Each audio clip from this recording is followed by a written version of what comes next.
Hello and welcome to another edition of Athletes Corner, and we have a special guest with us. We've been going down memory lane with a lot of Lynn athletes, and this one we got former Lynn Classical running back, all everything running back for the Rams. JP guy, how you doing, sir? I'm doing good, and yourself? I'm well, man. I want to thank you for taking the time just to chat with me because this is something I wanted to do last year, just to highlight some of the great players we've had in Lynn, just to give them the love that they deserve. Because sometimes as time goes on, people tend to forget. So Yeah, just hmm want just I want know, yeah, that is true. just want to thank you. But first, let's get into it. Playing at classical, the tradition that classical football has. Just when you Getting first the got clown. there, your first year there. Just tell me what was like going through your mindset. Like what was like your thought process? How do you want it to be remembered when you first got there, and then when you left? When I first got there, man, some big hitters there. It was James Ridley, James Runner. Mm, Um, who else can I say? Greg Burke. There was a lot of big guys there. So me as a freshman, I was barely 5 feet. mm, So I was like, but like going in, I like always loved defense. I started off in Pop Warner. I played on defense. I played defensive end, mm, and but when I just wanted to make varsity, and I set that goal. I played one freshman game, two JV games, and then after that, I didn't play. After that, I just played varsity. mm.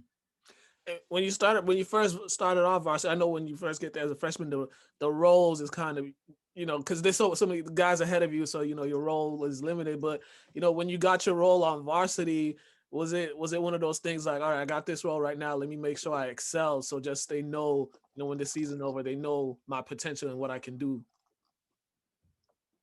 Yeah, that is right. Because like there was when I started at running back, I think there was actually three running backs. There was Rozzy, Mm, it was James Runner, and then there was Greg Burke. And I think Greg ended up getting hurt, and I think Rozzy ended up getting hurt, mm, something like that. And I had got the call. I think it was like Winthrop, and I balled out that game. I was the only one to score in that game. We ended up losing. I think it was like by a touchdown, but I was the only one to score in the game. And after that, it was history was made, and it was just like, yeah, I'm here to stay now. yeah. You know, And with those guys, being older, how did they help you out in your development throughout that process? And with you say two guys got hurt, just how did they help you get prepared for that one? the way they helped me out, there was like because back in the day, that everyone was hard on you. Like they didn't care if you was a freshman through senior. They didn't care. It was like if you're in there, you're gonna play. It was like and like there was times like I was tired. They're like, no, come on, let's go. We need you in here. You're here for a reason. We need you in here. So like you had to like suck it up. You had to just stay in there. Like you don't want to be on the sidelines. Like that's basically what they said. You don't want to be on the sideline. Do you want to be in the game, right? All right. Mhm, So take your opportunity and go out there and play. mhm.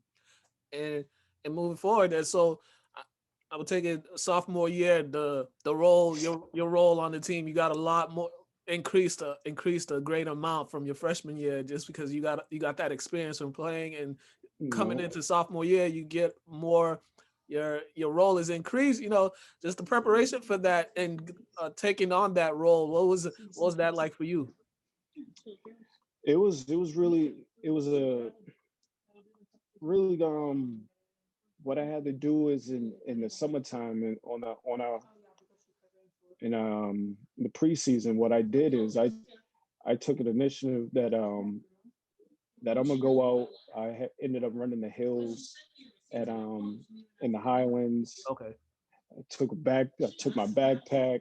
I put some weights in there. I was running up and down the hills. I'll go to the beach. I'll rollerblade to the beach, and then do workouts in the sand. Mhm. Like I really wanted to improve every year. Like every year, like I had goals like that I need to get better every year. Like this, I can't just stay in one spot and be happy with it. You know what I'm Yeah. saying? Right. So as I'm doing that, like everybody else is like, I'm gonna come with you. You know what I'm saying? Like then I had a couple guys come with me with rollerblade all day, Mhm. do workouts and do whatever until like double sessions came. Mhm. And So that's one thing. That's one thing about back then is, you know, during the off season in camp, the favorite part for everyone is the day to put on pads. You know, now the rules right now are kind of, you know, all over the place. yeah. But those days, it was once the pad day. That's what everybody was looking for. That was the best Oh part yeah. of camp. Just talk to me about those practices that you guys had, because I'm sure the practices may have been more fun than the games. Oh yeah, definitely. Um, I must say, I think it was my best double session. It was senior year. It was me, La Achilles, Mm. JoJo, Will Brogdon, um, Gary Thomas, um, a whole bunch of guys. So what we did is we stayed at Classical. We stayed at Classical for I think it was like 2 days. It was actually the new Classical. Stayed there for like 2 days, 2 or 3 days, I believe it was. Stayed in the gym. I think either the gym or the cafeteria. I think it was the gym though. But if the whole thing was if you made it through double sessions, you'll be able to play on this team. Mhm. But there was so many people that like, oh, because everybody wanted to play with us at the time. Mhm. Like even it was some people that played, but then stopped playing, and then once they saw the buzz coming with all of us, and we've been winning for a couple of years, Mhm. and everybody was like they was trying to come out and play. There was so many people that ended up quitting during double sessions, Yeah. and we're like, if you can't make it through double sessions, you're not gonna make it through the season. And what we did is Tony Seaforth, he actually brought in boxing gloves.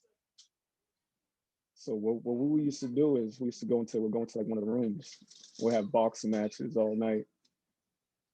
And like that just brought up the team together so much better. And it was just like everyone was like, oh man, I can't wait.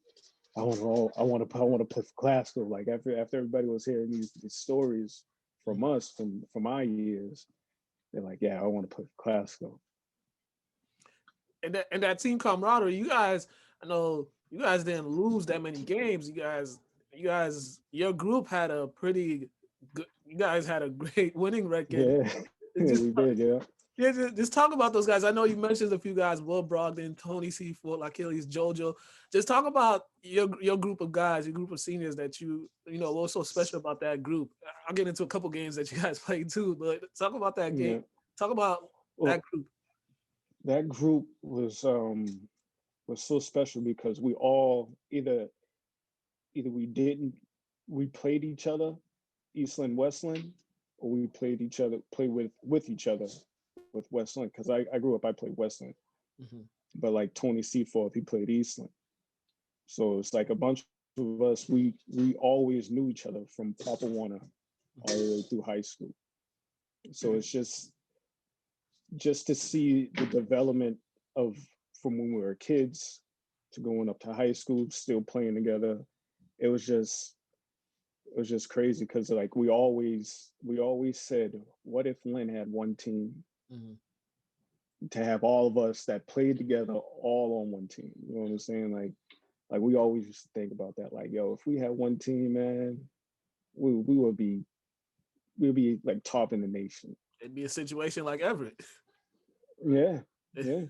Like I think we scrimmaged Everett one year. I think it could have been my junior year or something like that when they had Diamond Fury, Mhm. and we held our own with them. It's like I think it was like my junior and senior year. It was like top scoring team in the state. Mhm. And at the time, I think we were only I think we were D3 my senior year. I think we ended up moving up a division to D2 or something like that. Mhm. But yeah, like we started getting recognized, you know what I'm saying? Like who's these guys? But we always had that one team that we couldn't beat, Yeah, Gloucester. yeah. And I And- think you guys played in one of the most memorable game. I was just reading about it. That 7-6 game where oh man. they said there was about 23,000 people in that stadium. The stadium was packed. It was one of the they said it was one of the most physical, tough, grinded out games a lot of people have seen in all their years watching football. What was tell me about that game? Oh man, that game, I was I was out there hitting. Like I hit one guy so hard, like he did a backflip. And I got up and I told her, I was like, yo, I can't continue to keep on hating these dudes like this. Like, I want to win this game. And like everybody's like, yeah, me too. But it's like we couldn't get over that hump. We just couldn't get over it. It was just like that whole game. It was like a couple of I think it was like that Thursday. I think the game was on Friday. That Thursday, a paper had came out. I think it was a Gloucester paper, and it had me on the front, and it had I think it was Orlando, one of the Orlando brothers that was actually the running back or the Unitas, whatever. I forget their names, but they it was like these brothers that was always playing for Gloucester. They was really good, Mhm. and he was me and him on the front page, like facing off, like almost like a boxing match. Yeah. And like that's how it was. It was a boxing match. It was like everybody was hitting. Like you didn't see any long runs. Mhm. You didn't see any long pass catches or anything like that. It was grinding out. Like it was a really tough game. Like that probably was probably one of the best games that I ever played in myself too. And Because of what would you gonna say? no. I was saying like how 7-6. It was like the difference. There was a missed field goal in the game. 2 point conversion. Point conversion. Okay. Yeah, because we never kicked the field goal. We Oh, always went okay. for two. You Gotcha. know, and that's the thing. That's another thing. Like it was like if we had a field goal kicker, you know what I'm saying? If we had a field goal kicker, So, okay. Uh, and in that run, what just you talk about Gloucester, that that rivalry. What was talk about some of the other rivalries? The Lynn Swampscott rivalry that was also big. The Lynn Salem one. Just talk about yeah, playing those two teams. the Swampscott rivalry. It was big for mainly my sophomore, my freshman, sophomore, junior year, not too really, but my freshman, sophomore years that it was really big. Well, actually, my senior year too, because Jonathan Hoffman, he came from Swampscott, so Mhm. that made it the rivalry much better too. But they they hated us. Everybody knew it. Yeah. It's still to this day they still hate Lynn, and that's how we grew up. Like from Papa Warner all the way up. Like they never liked us. Mhm. It's just a town over, It's just hey, we we most of the time we got the best of them, and that's another reason for them to hate us even more.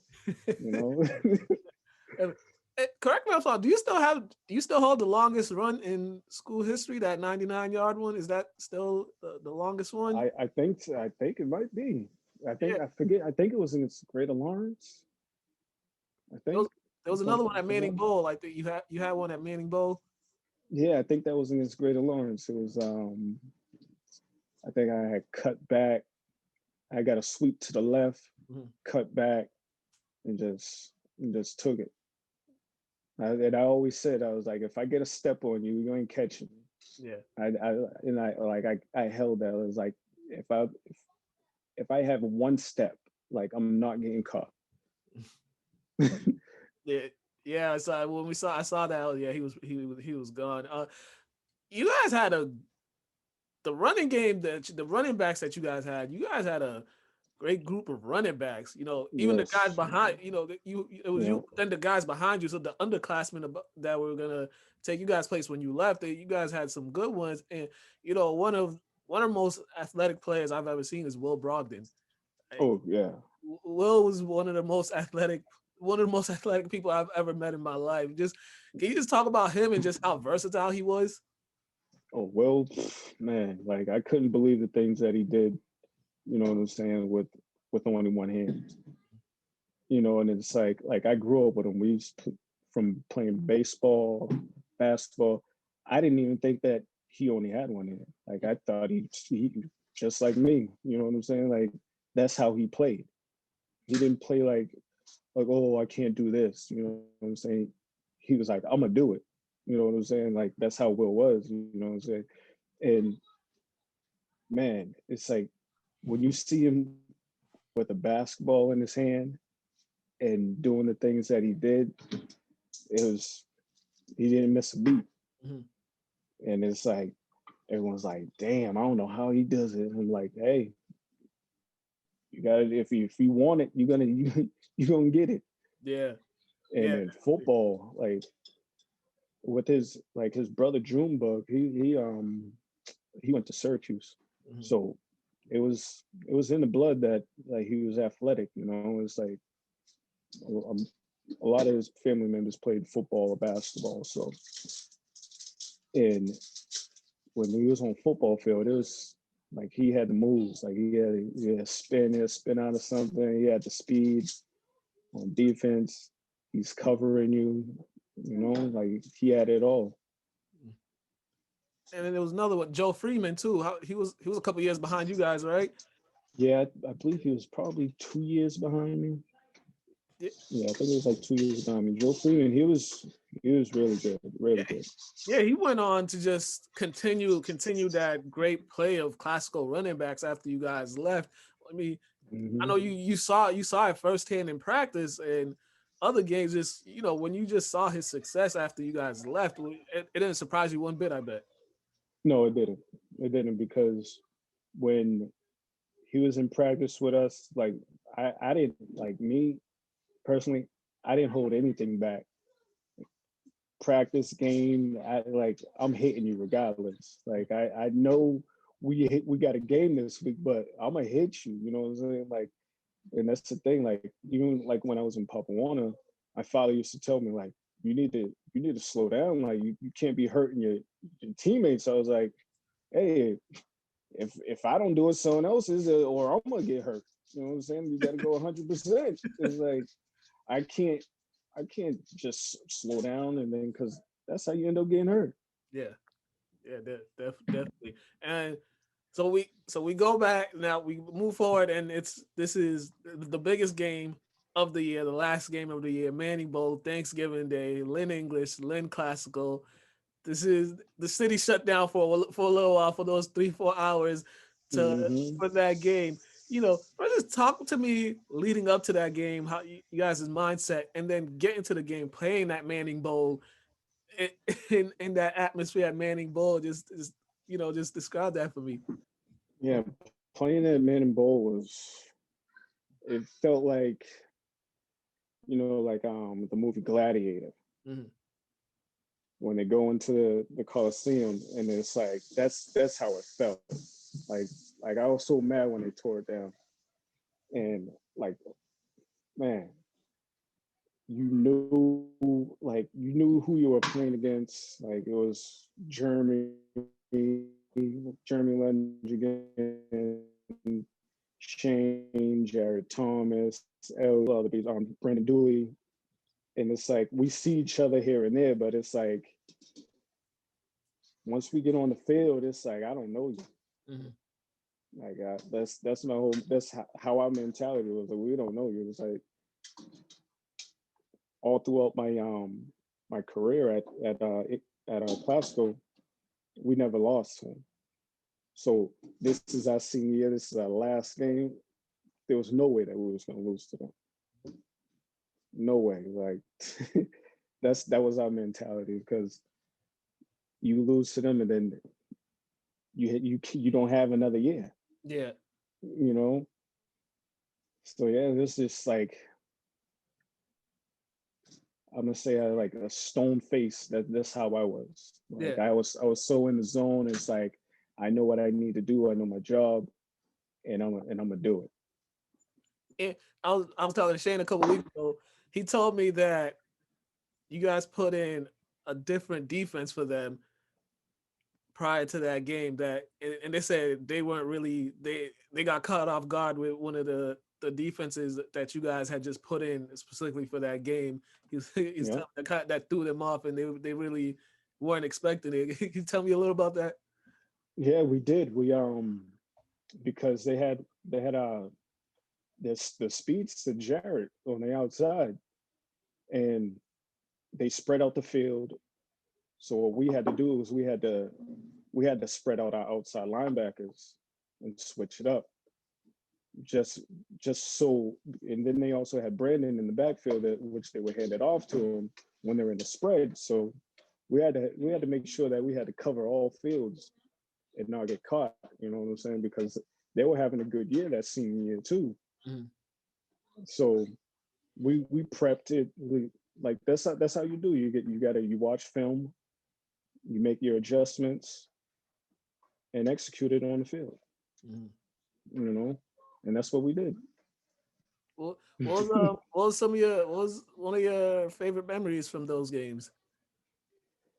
Oh man, I had one game. I had met. It was Abel. Met him in a hole. Just all you could hear is the cracking of the helmets. It was my senior year. Um, I scored a touchdown. Jared Thomas tried to tackle me, ran him over. Freaking what else? Tony Seaforth hits. Tony was beast at safety. Like he played that center field to the to a T. Hmm. Like I always used to love when he came up to hit from the safety spot. Like Achilles, Chris Faison, Hmm. like those guys like held it down like on their side. Like that was our whole thing. When we were on defense, you hold your side down, we're gonna hold our side down. We always did. And you guys were playing you guys were playing at a time where pretty much, and I talked to Shane about this, pretty much you had to be undefeated to make the playoffs. Yeah, that's And mm, you guys were always, it was just that one game, as you talked about, that would pretty much knock you guys off from being, from getting into the playoffs. Just, you know, just how frustrating was that, because you guys knew how good you guys were, and if you were able to get in, you knew you could make some noise. Just how frustrating was that? But also on the brighter side, it made you play a lot harder. It made you not, yeah, take any games for granted, because you knew one game and that's it. yeah. Like we was always frustrated. It's like we're gonna take care of the season. Once we get to Gloucester, that's the game we always circled. It's like that's the team that we have to beat. You know, that's the team we have to beat, like in order to make it to the playoffs. Mhm. And it all like I look at like the playoffs now, and it's like, man, I wish we had this. Like I tell my son now, I'm like, I wish we had this. He's like, what do you mean? I was like, I wish we had a playoffs. Like we only had the top team in your conference we go, and that's it. He was like, oh, yeah. I was like, yeah. I was like, because my son, he plays for uh, St. John's Prep, Mhm. and he's got 2 Super Bowl rings. And I'm like, shit, I'm jealous. I'm jealous. You know? That's also, it's kind of frustrating too with how they do the playoff system this year, because eventually the best team in the state will win it all. But Yeah. they're letting certain teams that shouldn't be in the playoffs in it, just because all these new rules they have. No fault to the kids, but that kind of, it diminishes the competition. It just waters it down, and Yeah, it does. you don't really get the best matchups that you could get. You know, it definitely does. It's like if like I would say they should only let the top two teams, top three teams, if that. But now I think it's like within the conference, I think it's like it might be like three or four teams or something like that. Like Yeah. it's crazy though, the Yeah, way it is now than what it was and before. teams with non-winning records getting in. It's just like, Yeah, what are we doing now? Like, just because their conference isn't good, but they're the top team in their conference, they get in. yeah, yeah, that kind of like the NFC East, but you know. Right? You talked about your son winning two state championships. You know, he's one of the top players in the state. Just for him, was it any pressure on him knowing who his dad was? Did he have any pressure, or was he just sensed on, I'm gonna play football, make my own name. I'm not gonna let it, try to, how some people let the name Yeah. affect them in their play. What was it like No, for him? no, it didn't affect him at all. It was like he just he just took it with a grain of salt. He knew what he was capable of doing because like I coached him and my other son from first grade all the way to eighth grade, Mhm. and he just he was just was a regular little kid. You Yeah. know, everybody was just like, yeah, he's gonna be good, and I was like, we'll see. Yeah, I mean that's good for him though. That's good for him that he's just able to, make his own name because I know sometimes it could be hard. You gotta. Some people try to put expectations on a kid and just like he's a kid, let him develop his Yeah, own, let him create his own legacy. he's And then on, some people try to build the legacy for him.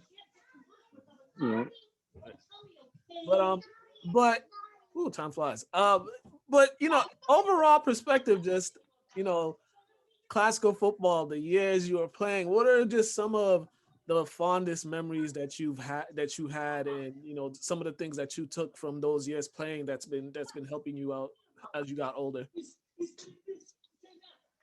the things is well with football, it's you got to be disciplined. You know, you got to be disciplined, and you gotta you got to have a you got well. How can I put it? It's almost like how like if you're playing if you're doing karate, Mhm. like you're gonna get hurt. Like in any sport, you're gonna get hurt, but with football, it's really tough. Mhm. You gotta. It's more mental than physical, and if you get too caught up in your head, you're not gonna be able to make it at all. Mhm.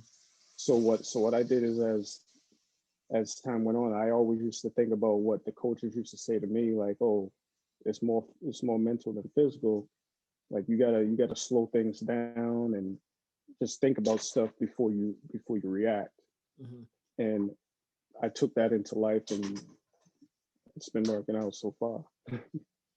And like, how's Durgan as a coach Durgan? Can you Durgan, oh his- man, Durgan, he was a good coach. He was hard on us, really, really hard on us. And like even like my cousin Lex was one of the coaches too. Mm. And Junebug, which is Will Brogdon's brother. Like and he was hard on us. Like he knew what he had for players on his team, Mhm. and he knew how to expose them to the good and the bad. You know, it's like there's gonna be tough times, but you know what I'm saying, he's gonna put you in the right spot. Definitely, definitely. Oh man, time flies. All right, JP, man, thank you for coming along and just talking some throwback football back Yeah, in no the day, problem. Lynn Classical. Uh, if people want to follow you, please plug in your social media. Oh, I don't even know it off the top of my head. Just I really don't. I don't really don't be on it too much. Oh man, I don't even know. I I don't even know what to tell you the truth. But I could text it to you, and you could just put it at the bottom of the I'll stream. plug it in. I'll plug it in for you, man. Hey, man, thank you once again for coming on. You guys been watching Athletes Corner. Have a great day, ladies and gentlemen.